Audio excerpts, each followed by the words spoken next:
ಮಂಗಳೂರಿಗೆ ಹೋಗಿದ್ರಿ, ಯಾವ ರೀತಿಯಾದಂತ ಶಾಂತಿ ಸಭೆ ಆಯಿತು? ಅಲ್ಲಿ ನೀವು ಸಾಕಷ್ಟು ಪ್ರಾಮಿಸ್ ಕೂಡ ಮಾಡಿದ್ರಿ. ನಾವೊಂದು ಕಮಿಟಿನ ಕೂಡ ಫಾರ್ಮ್ ಮಾಡಿದೀವಿ, ಒಂದು ಫೋರ್ಸ್ ಅನ್ನ ಕೂಡ ಫಾರ್ಮ್ ಮಾಡ್ತಿದೀವಿ, ಕಮ್ಯುನಲ್ ಸ್ಪೀಚಸ್ ಅನ್ನ, ಹೇಟ್ರೆಡ್ ಅನ್ನ ಕಡಿಮೆ ಮಾಡೋದಕ್ಕೆ. ಮಂಗಳೂರಿನಲ್ಲಿ ಅನೇಕ ಘಟನೆಗಳು ಈಗಾಗಲೇ 2-3 ತಿಂಗಳಿಂದ ನಡೆದಂತ ಕಾರಣಕ್ಕಾಗಿ ನಾವು ಈ ಭಾಗದಲ್ಲಿ ಒಂದು ಶಾಂತಿ ನೆಲೆಸಬೇಕು ಅಂತ ಹೇಳಿ, ಯಾಕೆಂದ್ರೆ ಕೋಮು ಸೌಹಾರ್ದತೆ ಬಹಳ ಮುಖ್ಯ, ಅದ್ರ ಬಗ್ಗೆ ಹೆಚ್ಚೆಚ್ಚು ಮಾತುಗಳನ್ನು ಆಡಿದೆವು ನಾವು. ಆ ಭಾಗದಲ್ಲಿ ಕರಾವಳಿ ಪ್ರದೇಶದಲ್ಲಿ ಇತ್ತೀಚೆಗೆ ಏನು ಕೊಲೆಗಳಾಯಿತು ಅದೆಲ್ಲ ಗಮನಿಸಿ ನಾವು ಒಂದು ಸ್ಪೆಷಲ್ ಆಕ್ಷನ್ ಫೋರ್ಸ್ ಅನ್ನ ಮಾಡ್ತೀವಿ ಅಂತ ಹೇಳಿದ್ದು. ಅದರ ಅಗತ್ಯ ಇದೆ ಅಂತ ಹೇಳಿ ಅದರಲ್ಲಿ ಈಗಾಗಲೇ ನಾವು ನಮ್ಮ ಆಂಟಿ ನಕ್ಸಲ್ ಫೋರ್ಸ್ ಏನಿತ್ತು ಅದರಲ್ಲೇ ಒಂದು ಭಾಗವನ್ನ ತೆಗೆದುಕೊಂಡು ಈಗ ನಾವು ಸ್ಪೆಷಲ್ ಫೋರ್ಸ್ ಅನ್ನ ಮಾಡಿದೀವಿ. ಆಂಟಿ ಕಮ್ಯುನಲ್ ಅದು ಸ್ಪೆಷಲ್ ಆಕ್ಷನ್ ಫೋರ್ಸ್ ಅಂತ SAF ಅಂತ ಮಾಡಿದೀವಿ. ಅದು ಒಂದು ಭಾಗ, ಅದ್ರ ಕೆಲಸ, ಅದಕ್ಕೆ ಮ್ಯಾಂಡೇಟ್ ಕೊಟ್ಟಿದ್ದೀವಿ, ಅವ್ರು ಮಾಡ್ತಾ ಇದ್ದಾರೆ. ಇನ್ನೊಂದು ಬಹಳಷ್ಟು ಸಲಹೆ ಬಂತು ಆ ಸಂದರ್ಭದಲ್ಲಿ, ಒಂದು ಶಾಂತಿ ಸಭೆ ಮಾಡಿ, ಕಾನೂನಿನ ಪ್ರಕಾರ ನೀವು ಮಾಡೋದು ಬೇರೆ, ಆದ್ರೆ ಒಂದು ಶಾಂತಿ ಸಭೆ ಮಾಡಿ ಎಲ್ಲರ ಮನಸ್ಸನ್ನು ಸ್ವಲ್ಪ ತಿಳಿ ಮಾಡತಕ್ಕಂತ ಪ್ರಯತ್ನ ಮಾಡಿ ಅಂತ ಹೇಳಿದ್ರು. ಹಾಗಾಗಿ ನಾನು ಮತ್ತು ಜಿಲ್ಲಾ ಉಸ್ತುವಾರಿ ಸಚಿವರಾದ ದಿನೇಶ್ ಗುಂಡೂರಾವ್ ನಾವು ಒಂದು ಶಾಂತಿ ಸಭೆಯನ್ನ ನಿನ್ನೆ ಇಟ್ಕೊಂಡಿದ್ದೆವು. ಅದರಲ್ಲಿ ಎಲ್ಲ ಜನಪ್ರತಿನಿಧಿಗಳು, ಎಲ್ಲ ಪಕ್ಷದ ಜನಪ್ರತಿನಿಧಿಗಳು ಕೂಡ ಭಾಗವಹಿಸಿದ್ರು, ಶಾಸಕರು ಮತ್ತು ಸಂಸದರು. ಹಾಗಾಗಿ ಇದು ನಮ್ಮ ವಿಧಾನ ಪರಿಷತ್ತಿನ ಸದಸ್ಯರು, ಪಕ್ಷದ ಎಲ್ಲ ಪಕ್ಷದ ಅಧ್ಯಕ್ಷರುಗಳು, ಸಂಘ ಸಂಸ್ಥೆಯವರು, ಶಿಕ್ಷಣ ಸಂಸ್ಥೆಯವರು, ಆಮೇಲೆ ಧಾರ್ಮಿಕ ಕ್ಷೇತ್ರದಲ್ಲಿ ಕೆಲಸ ಮಾಡತಕ್ಕಂಥವ್ರು, ಇವೆಲ್ಲರನ್ನೂ ಕರೆದಿದ್ದನು.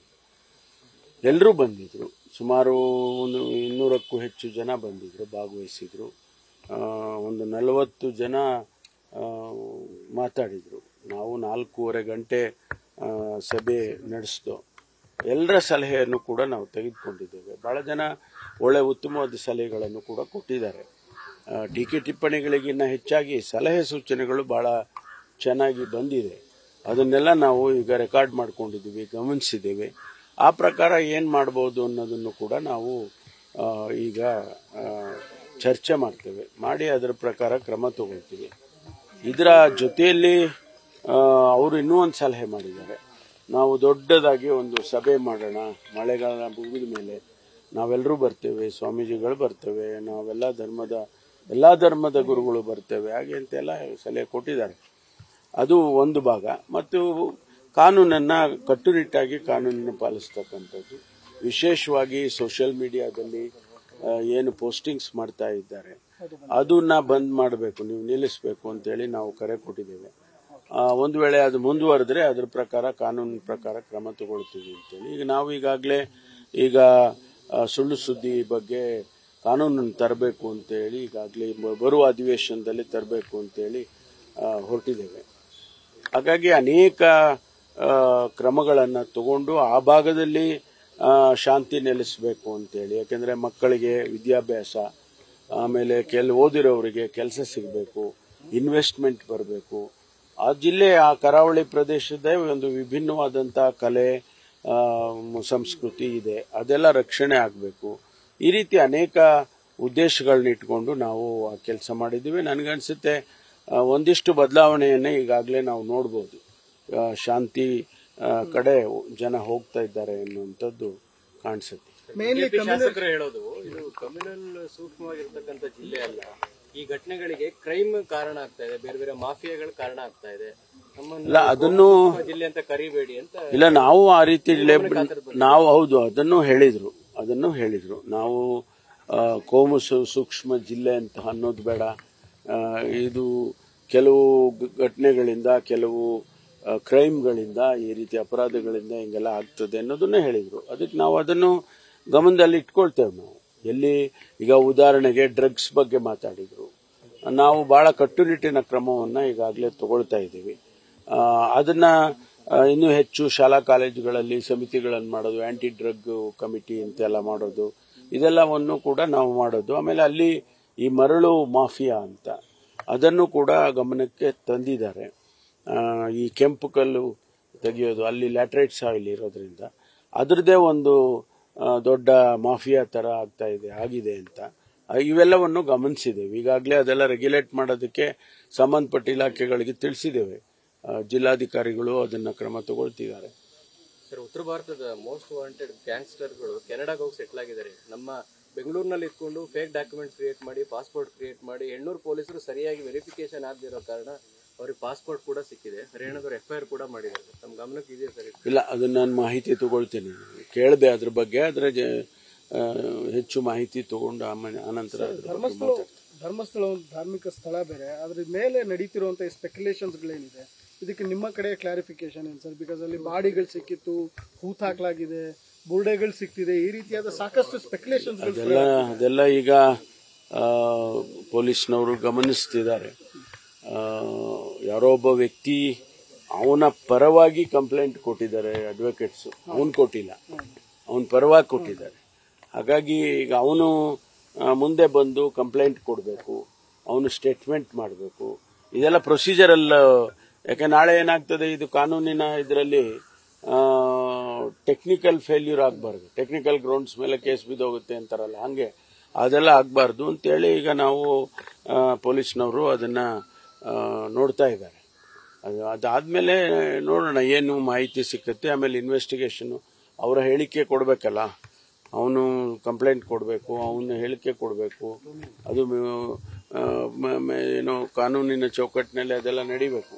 ಅದಾದ್ಮೇಲೆ ನಾವು ರಿಯಾಕ್ಟ್ ಮಾಡಬಹುದು. ಸರ್, ಈ ಲೀಡರ್ಶಿಪ್ ಚೇಂಜಸ್ ಡ್ರಾಮಾ ಒಂದ್ ಕಡೆಗೆ ಆಗ್ತಿದ್ರೆ, ಸ್ಟೇಟ್ಮೆಂಟ್ಗಳು ಸಾಕಷ್ಟು ಹೇಳಿಕೆಗಳು ನಿಮ್ಮ MLAಗಳಿಂದ ಬರ್ತಿರುವಂತದ್ದು, ಆಸ್ಪಿರೇಷನ್ಸ್ ಬರ್ತಿರುವಂತದ್ದು. ಈ ಸ್ಟೇಟ್ಮೆಂಟ್ಗಳಾದ ನಂತರದಲ್ಲಿ ಸುರ್ಜೇವಾಲಾ ಅವರು ಬರ್ತಾರೆ, ಮೂರ್ ದಿನ ಮೀಟಿಂಗ್ ಮಾಡ್ತಾರೆ, ಸಿಂಗಲ್ ಹ್ಯಾಂಡೆಡ್ಲಿ ಮೀಟಿಂಗ್ ಮಾಡ್ತಾರೆ, ಒಬ್ಬೊಬ್ಬರನ್ನ ಮೀಟ್ ಮಾಡ್ತಾರೆ MLAಗಳನ್ನ. ಏನ್ ನಡೀತಾ ಇದೆ sir? Is there any such things are happening in your party? ಅಲ್ಲ, ನೀವೇ ಹೇಳ್ದಂಗೆ ಡ್ರಾಮಾ ನಡೀತಾ ಇದೆ ಅಷ್ಟೇ, ಇನ್ನೇನ್ ನಡೀತೆ? ಅಲ್ಲಪ್ಪ, ನೀವೇ ಹೇಳ್ಬಿಟ್ರಲ್ಲ, ಈಗ ನಿಮ್ಮ ವಿಶ್ಲೇಷಣೆಯ ಪ್ರಕಾರನೇ ಅದು ಒಂದು ಡ್ರಾಮಾ ಅಂದ್ರೆ ನೀವು ನಿಮ್ಮ ಹೇಳಿಕೆಯನ್ನು ನಾನು ಒಪ್ಕೋಬೇಕಾಗುತ್ತೆ. ಯತೀಂದ್ರ ಅವರು ಹೇಳಿದ್ದಾರೆ ಸರ್, ನಮ್ಮ ತಂದೆ 5 ವರ್ಷ CM ಆಗಿರ್ತಾರೆ, ಅದ್ರಲ್ಲಿ ಯಾಕೆ ಹೈಕಮಾಂಡ್ ಎಲ್ಲೂ ಹೇಳಿಲ್ಲ, ಹಾಗೆ ನಮ್ಮ ತಂದೆಯವರೇ ಇರ್ತಾರೆ. ಈಗ ನೋಡಿ, ಪದೇ ಪದೇ ಪದೇ ಪದೇ ಇದರ ಬಗ್ಗೆ ಚರ್ಚೆ ಆಗೋದು, ಹೇಳಿಕೆಗಳು ಕೊಡೋದು, ಅವರೊಂದು ಹೇಳೋದು, ನಾನೊಂದು ಹೇಳೋದು, ಇನ್ನೊಬ್ರೊಂದು ಹೇಳೋದು, ಅದು ಆಗಬಾರ್ದು. ಯಾವುದೇ ರೀತಿಯ ಆಡಳಿತದಲ್ಲಿ ಯಾವುದೇ ರೀತಿಯ ತೊಂದರೆ ಇಲ್ಲ. ಆಡಳಿತ ನಡೀತಾ ಇದೆ, ಮುಖ್ಯಮಂತ್ರಿಗಳು ಆಡಳಿತವನ್ನ ಮಾಡ್ತಿದ್ದಾರೆ. ನಾವು ಸುಮ್ಮನೆ ಅದಕ್ಕೆ ಮಧು ಅವರು ಹೇಳಿದಾಗೆ ಡ್ರಾಮಾ ಕಂಪನಿ ಓಪನ್ ಮಾಡೋದಕ್ಕೆ ಇಷ್ಟ ಇಲ್ಲ ನನಗೆ. ಅಲ್ಲ, ಇವು ಸುರ್ಜೇವಾಲಾ ಅವರು ಒಂದು ಎಚ್ಚರಿಕೆ ಕೊಡಬೇಕಿತ್ತು, ಯಾರು ಮಾತಾಡಬೇಡಿ ಅಂತ. ಬಟ್ ನಿನ್ನೆ ಹೇಳ್ತಾರೆ, ನಮ್ಮ ಪಕ್ಷದಲ್ಲಿ ಸ್ವಾತಂತ್ರ್ಯ ಇದೆ, ನಾಯಕತ್ವದ ಬದಲಾವಣೆ ಬಗ್ಗೆ ಮಾತನಾಡುವಂತವ್ರು ಗೌರವಿಸ್ತೀವಿ, ಅವರ ಅಭಿಪ್ರಾಯವನ್ನು ಗೌರವಿಸ್ತೀವಿ ಅಂತಾರೆ. ಈ ರೀತಿ ಹೇಳಿದಾಗ ಇನ್ನೂ ಹೆಚ್ಚಾಗಲ್ವಾ ಸರ್ ಈ ಅಭಿಪ್ರಾಯ ಹೇಳುವಂತ? ಗೊತ್ತಿಲ್ಲ, ಒಬ್ಬೊಬ್ರು ಒಂದೊಂದು ವಿಶ್ಲೇಷಣೆ ಮಾಡ್ತಾರೆ. ನಾವ್ಯಾಕೆ ಸರ್ ಸ್ವಲ್ಪ ಸ್ಮೂತ್ ಆಗಿದ್ದೀರಿ, ಅವಾಗೆಲ್ಲ ಸ್ವಲ್ಪ ನಾನು ಇರೋದೇ ಸ್ಮೂತ್ ಕಂಡ್ರಿ, ಇದೆಲ್ಲ ಕತೆ ಆಯ್ತು. ನಾನೆಲ್ಲಿ ನೋಡಿ, ನಾನು ಹೇಳಿದೆ, ಈಗ ಕೇಳಿಸ್ಕೊಳ್ಳಿಲ್ಲ ನೀವು. ಡ್ರಾಮಾ ಕಂಪನಿ ನಾನು ಓಪನ್ ಮಾಡಕ್ ಇಷ್ಟ ಇಲ್ಲ ಅಂತ ಹೇಳಿದೆ ನಾನು.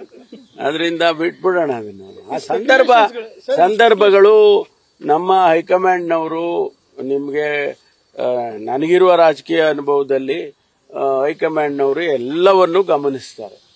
ಆ ಸಂದರ್ಭ ಬಂದಾಗ ಅವರು ತೀರ್ಮಾನಗಳನ್ನು ಮಾಡ್ತಾರೆ. ಆ ಸಂದರ್ಭ ಈಗಿದೆಯಾ ಸರ್? ಸಂದರ್ಭದ ವಿಷಯನೇ ಆಗ್ತಿರೋದು, ಯಾಕಂದ್ರೆ ಈ ಸಂದರ್ಭದಲ್ಲಿ ಆಗ್ತಿರುವಂತ ನೋಡಿಯಪ್ಪ, ನಾನು ಹೇಳೋದು ಈಗ ಸಂದರ್ಭ ಇದೆಯಾ, ನಾಳೆ ಸಂದರ್ಭ ಇದೆಯಾ, ಹಿಂದೆ ಹಿತ್ತ, ಅದೆಲ್ಲ ನಾನು ಹೇಳಕ್ ಹೋಗಲ್ಲ.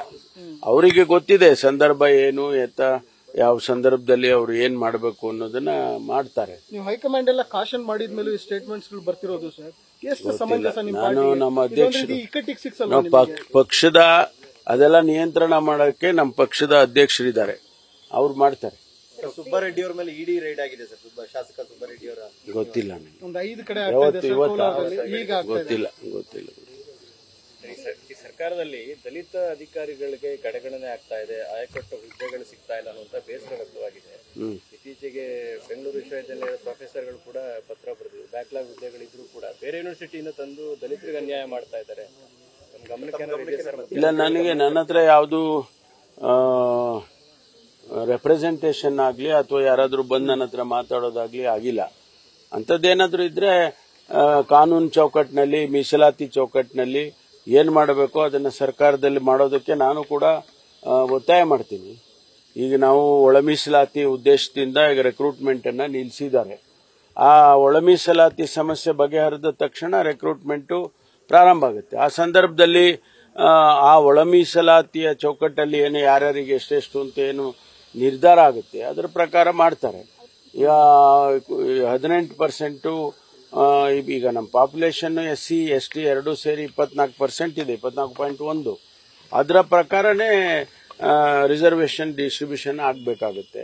ಅದಾದ್ಮೇಲೆ ಸರ್ಕಾರ ಅದನ್ನ ಮಾಡುತ್ತೆ. ನ್ಯೂಸ್ ಫಸ್ಟ್ ನಿರ್ಭೀತಿಯಿಂದ ನಿಮ್ಮ ಪರವಾಗಿ.